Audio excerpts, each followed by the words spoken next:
Materi sebelumnya kita telah berbicara tentang masalah yakni asas-asas perbankan. Sebelumnya lagi kita telah berbicara mengenai prinsip-prinsip dalam perbankan, rahasia siapa dan seterusnya. Oleh karena itu kali ini kita akan berbicara mengenai yang namanya kredit bank. Setiap orang atau badan, baik itu badan yang badan usaha yang badan hukum maupun non badan hukum yang melakukan kegiatan usaha, paling tidak seorang ini nantinya akan mengajukan utang. Saya kekurangan uang bisa mengajukan utang pada perbankan. Anda kekurangan uang juga bisa utang ke perbankan. Selain perbankan boleh tidak ada utang pada itu, apalagi selain operasi. Soalnya kira-kira apa? Perorangan boleh. Terus apa lagi kira-kira? Lembaga keuangan non bank, misalkan ada utang ke yang menyampaikan, boleh tidak? Boleh. Nah itu artinya apa? Ketika kita hitung apa kekurangan dan kekurangan uang, maka kita bisa pinjam bagi koperasi tadi juga. Terus selanjutnya perbankan boleh, non perbankan boleh, bahkan perorangan boleh. Oleh karena itu maka berkaitan dengan dunia perbankan tentunya kita mengajukan ke perbankan, baik bagi bank umum mulai dari BCA, Mandiri, BNI dan seterusnya, atau bank terbitan rakyat, BPR sudah kita itu Bung Rizky, atau BPR Restu, atau BPR apa lagi di Kota Semarang, Arta, Makmur dan lain seterusnya, kan banyak lagi BPR di Kota Semarang. Nah, tentunya mereka semuanya tadi dalam menjalankan yang pemberian utang pada perbankan, tentunya mereka akan terlebih dahulu mengenal daripada nasabahnya, itu pasti. Tapi sebelumnya kita lihat pasal 1 angka 11 Undang-Undang Perbankan menyatakan yang dimaksud sebagai penyediaan uang atau tagihan, ini namanya kredit ya. Penyediaan uang atau tagihan yang dapat dipersamakan dengan itu berdasarkan persetujuan atau kesepakatan. Jadi ada penyediaan uang yang diberikan oleh pihak siapa? Kreditur, bank, baik itu bank umum maupun bank BPR, baik yang bersifat syariah maupun konvensional. Karena bank umum kan ada juga kan, yaitu konvensional, mandiri, ada juga bank syariah, yaitu Bank Mandiri Syariah. Sekarang sudah berubah ya namanya BSI, Bank Syariah Indonesia. Atau BPR umumnya konvensional, kan gitu kan, maupun BPR Syariah. Yang pakai ini kan bank baik bank umum maupun BPR, dia menyediakan uang atau tagihan.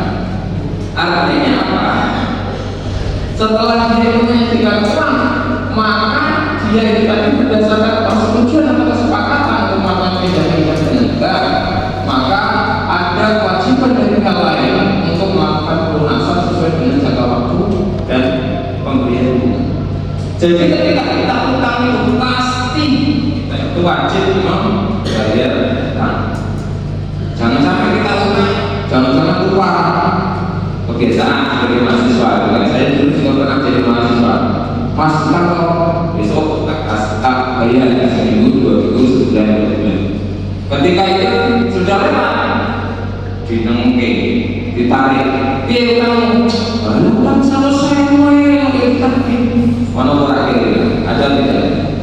Ya, tapi kelas ini saya ini kayaknya tidak ada. Nah artinya apa? Pada prinsipnya ada hak, ada kewajiban. Dari pihak bank dia punya hak untuk melakukan penagih. Di lain sisi dari pihak si debitur atau orang yang utang, maka dia punya. Jadi ini hubungan perdata. Ya, hubungan perdata. Artinya apa? Ketika orang tersebut, debitur tersebut meninggal dunia, secara otomatis akan mewariskan kepada tidak si ahli waris. Artinya ahli waris di sini dia bisa memperoleh piutang. Dia juga boleh bisa memperoleh namanya utang dari si pewaris atau si mayat. Coba kalau sama utangnya izin dari Pak Istri, boleh nggak? Boleh, mengajukan saja ke pengadilan dengan cara penetapan pengadilan bahwa dia bukan sebagai ahli waris. Secara otomatis dia tidak akan dibebani yang namanya utang. Tapi utir-utir bisa dengan tidak sih, kalau orang Islam biasanya kasihan kepada si mayatnya. Tapi sebagai anak yang baik hati dan tidak sombong kayak saudara-saudara semuanya, ya tentunya kita harus siap terhadap apapun kondisi daripada si mayat atau si pewaris kita sesuai dengan itu. Kalau syukur-syukur mayat kita masih memiliki harta atau aset, ya alhamdulillah. Kalau punya utang, dia harus siap itu membayar sebagai seorang ahli waris. Tapi kita tidak membahas masalah warisan, tapi tetap ke masalah uang kita. Lanjut, ini sudah bahas ya. Lanjut lagi. Di dalam hal ini masalah utang piutang, maka kita mengenal unsur-unsur di dalam kredit. Yang nomor satu itu namanya kepercayaan trust. Anda meskipun punya yang namanya agunan atau jaminan, tanpa ada trust dari pihak perbankan atau temannya sendiri, maka tidak mungkin utang itu akan dikasih. Saya kecewa pada si X, utang ya kok orang bayar, besok datang lagi, kira-kira Anda percaya nggak kira-kira? Tidak akan percaya. Utang 100.000 bayar apa? Apalagi utang lebih dari 100.000 kemarin dibayar, ini utang naik ya. Bukannya kira Anda tidak, tapi kayaknya ya kurang lebih adalah kemungkinan. Kepercayaan yang nomor satu. Jadi jagalah kepercayaan. Ketika kita utang, ya kita wajib bayar. Jangan pura-pura lupa. Atau sering kita lihat di televisi, malah yang nagih atau kreditor itu malah dibentakkan tak sama kreditor itu. Jadi kita paling kan itu. Itu contoh. Selanjutnya lagi Pak, selain masalah trust kepercayaan, maka di dalam proses utang piutang antara debitur dengan pihak kreditor itu perbankan ada jangka waktunya. Berapa lama jangka waktunya? Sesuai kesepakatan, bisa 1 tahun, 2 tahun, ada yang 10 tahun, 15 tahun, 20 tahun. Tapi tidak boleh utang itu tanpa jangka waktu. Itu konyol namanya, sampai mati kan gitu. Itu tidak jelas sebenarnya. Jadi harus ditentukan jangka waktunya kapan untuk selesai masalah utang ini. Dan selanjutnya ada prestasi dan kontra prestasi. Dari pihak si debitur ada hak, ada kewajiban. Dari pihak bank selaku kreditur juga ada hak maupun ada kewajiban. Sama dengan ketika kita punya ini ada hak, ada kewajiban. Ya silakan. Jadi setiap kreditor dan debitur masing-masing akan memiliki hak dan kewajiban.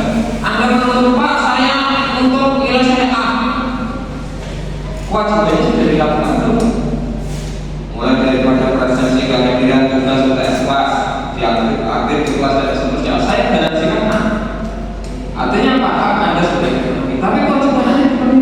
Oh, ternyata kewajiban Anda dipenuhi. Jangan hanya menuntut hak, tapi setiap pemberian kredit utang kepada orang lain, ya, termasuk bank ini, maka terdapat yang namanya resiko. Resikonya apa? Orang lain. Yaitu resikonya. Siapapun itu tadi, Anda selaku kreditor maupun bank sekalipun, ketika dia sudah mengeluarkan uang, ada resiko. Meskipun ada yang namanya agunan. Agunan itu wajib nggak?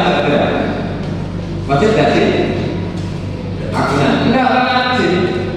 Agunan itu aksesoris, ngekor dia itu. Tapi yang pertama itu adalah karakter sifat. Contoh, ketika Anda diminta utang sama teman, minta agunan enggak? Jaminan enggak? Enggak. Artinya jaminan itu sudah pasti, kan gitu ya. Tapi hanya sebatas sebagai tindakan preventif. Preventif apa? Tindakan pencegahan. Agar apa? Debitur melaksanakan kewajibannya. Kalau tidak, akan saya rela eksekusi. ketika tidak bayar. Tapi pada prinsipnya ada risiko meskipun ada yang namanya agunan. Contoh, menjaminkan yang namanya mobil, berarti maksudnya kategori apa? Fidusia. Saya kenal nih ke bank BCA dengan jaminan mobil BPKB ditahan, kendaraannya masih saya gunakan kan gitu kan, itu fidusia. Ketika saya gagalkan itu mobil ada STNK-nya tidak ada BPKB, maka itu kan resiko dari pihak siapa? Dari pihak si perbankan. Itu contoh. Ada tidak setelah itu hanya kan gitu kan, itu resiko. Atau yang selanjutnya jaminannya tanah. Ada risikonya tidak tanah kira-kira? Ada. Misalkan rok sayur, oh dijaminkan tanahnya Mas Darmono misalkan yang ada di sayur sana. Berapa lama? 20 tahun Pak. Ternyata 20 tahun itu pakannya hilang dari lautan gara-gara rok misalkan. Resiko kan itu namanya. Iya. Atau apa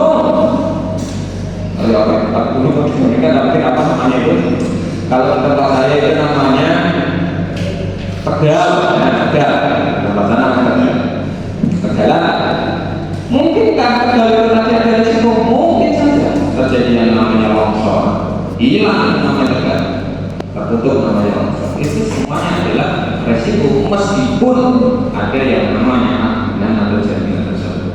Sekali lagi kita semuanya di sini sebagai orang-orang yang telah belajar tentang masalah kredit pasti ada risiko meskipun ada agunan. Agunan itu hanya sebatas sebagai tindakan preventif pencegahan agar kiranya begitu tidak buat prestasi atau ingkar janji. Ya. Nah selanjutnya saudara, berarti sudah dalam hal ini, misalkan hilangnya jaminan itu tadi, apakah menghilangkan utang? Hilangnya jaminan sekali lagi, apakah menghilangkan utang? Tidak, karena tadi jaminan itu aksesoris, ngekor dia hidup. Kalau tidak ada jaminan kan tidak masalah. Misalkan si A utang kepada bank dengan jaminan BPKB. Misalkan fidusia tadi kan, mobilnya ternyata dicuri maling. Apakah serta-merta utang itu akan lunas? Tidak, dia tetap berkewajiban untuk bayar sampai dengan lunas. Artinya apa? Hilangnya jaminan itu tidak akan menghilangkan utang. Tapi lunasnya utang pasti akan Nah selanjutnya pemberian kredit perbankan. Ini kan tadi saya salah. Oke ini sudah. Nah ini dalam hal ini ketika kita berbicara masalah utang di perbankan, kredit di perbankan, maka di sini ada jenis-jenis kredit. Umum lah kita kenal sejauh ini. Mulai daripada kredit investasi. Ini bagi orang-orang yang akan melakukan kegiatan usaha. Dia ini sudah punya modal, tapi ingin melakukan kegiatan usaha yang kiranya lebih besar. Oh, saya investasi dalam bidang peternakan lele, silakan saja. Atau peternakan ayam dan seterusnya. Atau kredit modal kerja. Ya, ini mirip dengan kredit investasi. Biasanya jangkanya kalau investasi jangka panjang, kredit modal kerja biasanya nominalnya kecil. Terus juga kredit yang bersifat konsumtif. Jadi mulai dari kredit investasi, kredit modal kerja maupun konsumsi. Misalkan kita ini pembelian kredit ya yang konsumtif lah. Handphone utang nggak ada uang kayak Pak. Itu kira-kira itu butuh apa kira-kira konsumtif apa produktif kira-kira itu. Bisa saja produktif, bisa saja konsumtif, tapi sebagian besar adalah konsumtif. Baju utang apakah ada? Nggak ada. Ini masalah utang. Apalagi Anda mau membeli sepeda motor utang, gampang berang-berang. Mobil banyak sekali. Nah selain itu, maka ketika kita telah berbicara masalah jenis kredit tidak hanya 3 ya, tapi kan banyak sekali. Ada kredit tanpa agunan, kredit ke kepemilikan rumah, kredit kepemilikan kendaraan, dan lain sebagainya. Banyak sekali jenis-jenis ini. Tapi paling tidak sedikit itu. Nah selanjutnya, ketika dari pihak perbankan itu tadi telah menerima pengajuan dari pihak calon debitur, maka di sini ada persyaratan umum di dalam pemberian kredit. Yang pertama adalah visibility study, kelayakan, layak dan sesuai itu dikasih utang. Pekerjaan apa? Direktur utama Pertamina, utang 1 miliar, kan gitu kan? Wah ini belum kerja utang 1 miliar. Kira-kira visibility study-nya mungkin nggak? Orang cocok. Kalau di ACC ini ada pertanyaan, kenapa kok dia bank ini mau ACC? Ini ada apa? Apakah ada kongkali kong dengan oknum perbankan? Dilihat visibility study. Terus selanjutnya setelah visibility study kelayakan tadi, maka itu dari dokumen administratif dan juga izin usaha. Dokumen administratifnya terpenuhi enggak? Kalau PT, CV dan seterusnya, mulai daripada izin usahanya, siupnya misalkan, atau akta pendiriannya misalkan, dan lain seterusnya. Dan juga masa jangka waktu 15 tahun sampai dengan jangka waktu dan masa tenggang waktu 4 tahun. Biasanya dalam kredit itu memang sesuai dengan jangka waktu yang tentunya berbeda-beda. Ada yang 1 tahun, ada yang sampai 20 tahun. Selanjutnya lagi agunan utama. Agunan utama tadi apa? Karakter terlebih dahulu. Selanjutnya lagi ada maksimal pembiayaan bank, itu ya relatif ini ada yang sampai dengan 65%, ada juga sampai dengan 75% dari perbankan. Selanjutnya lagi ada pelunasan sesuai dengan jangka waktu. Meskipun demikian, ketentuannya adalah jangka waktu itu tadi sudah ditentukan. Bolehkah debitur melakukan penutupan utang sebelum jangka waktunya? Boleh. Jadi ketika seorang debitur mau melakukan penutupan utang sebelum jangka waktu itu boleh saja, itu hak daripada seorang. Mau ditingkatkan di over orang lain menjadi 20 miliar gitu ya. Ini dapat ditutup gitu, padahal ada haknya. Ini kan kekeliruan sebenarnya. Meskipun demikian, alhamdulillah bisa selesai. Kita sampaikan keberatan ke OJK bahwa nasabah ini mau menutup utangnya itu kan hak daripada seorang debitur untuk menutup utang. Kenapa perlu digambar? Oh ternyata ini bagian daripada strategi dari salah satu perbankan, karena dia masuk kategori nasabah prioritas. 15 prioritas itu ya orang sedih kan? Nah itu apa? Contoh. Lanjut lagi saudara. Ini berkaitan dengan prinsip pemberian pemberian kredit. Ada 5C. Pertama adalah karakter sifat watak. Kalau sifat watak itu tadi sudah baik, bagus, ya bentuk mata cekan. Bahkan Anda misalkan sifatnya bagus, utangnya kayak salah. Yang penting adalah bayarnya tepat. Pasti Anda tidak usah datang ke bank. Anda ditawari, Pak, Ibu, silakan ke bank. Kami akses kita lagi terus. Ketika Anda sebagai debitur bagus. Nah, tapi tidak perlu macam-macam. Ya orang bakal ditawari, bahkan mengajukan saja kan ditolak kan. Itu pertama karakter. Yang kedua apa sini? Kemampuan. Kemampuan apa? Kemampuan bayar. Artinya kita harus rasional kaitan dengan masalah utang ini. Jangan sampai yang namanya utang itu jauh lebih besar daripada pendapatan total. Pendapatannya piro kan gitu kan. Ini kan setiap bulan bayar, setiap bulan bayar. Nanti ada tanggungan ini, semuanya harus dilakukan perhitungan. Selanjutnya ada kapital. Selain karakter, yang selanjutnya ada kapasiti dan kapital modal. Modalnya berapa? Misalkan Anda membeli rumah. Oh, kalau rumah baru itu DP-nya berapa? 10%. Tapi kalau rumahnya rasakan 20%, itu modal yang bisa Anda siapkan. Dan yang selanjutnya ada kontrak jaminan. Jaminannya apa? Yaitu yaitu tanggungan, JP maka apa kayak ada seperti Dan yang terakhir adalah condition of economy. Prospek usaha nasabah begitu ke depan. Jadi ketika Anda itu kerjanya Pak, terus kerjanya itu adalah dosen, misalkan kayak saya. Ke depan itu bagaimana? Oh, saya bagus dan seterusnya. Misalkan. Atau dari pihak perbankan ini usaha kan bagaimana? Oh, serapan misalkan. Ini kan menjadi pertimbangan dalam pemberian kredit, yaitu 5C, karakter, kapasiti, ya, kapital, selanjutnya ada kolateral dan condition of economy. Nah, selanjutnya ini ada prinsip 5P. Yang pertama adalah party, para pihak. Berarti kan ada debitur, ada kreditur, yaitu bank dan bagian si debiturnya. Selanjutnya pokok tujuan utama apa? Oh, tujuan untuk investasi, misalnya. Oh, kepemilikan rumah, perdagangan kendaraan, itu jelas tujuannya. Selanjutnya apa yang membayar kita ini? Apakah melalui outbound, apakah transfer, atau bagaimana pembayarannya? Selanjutnya ada profitability, yaitu permata laba.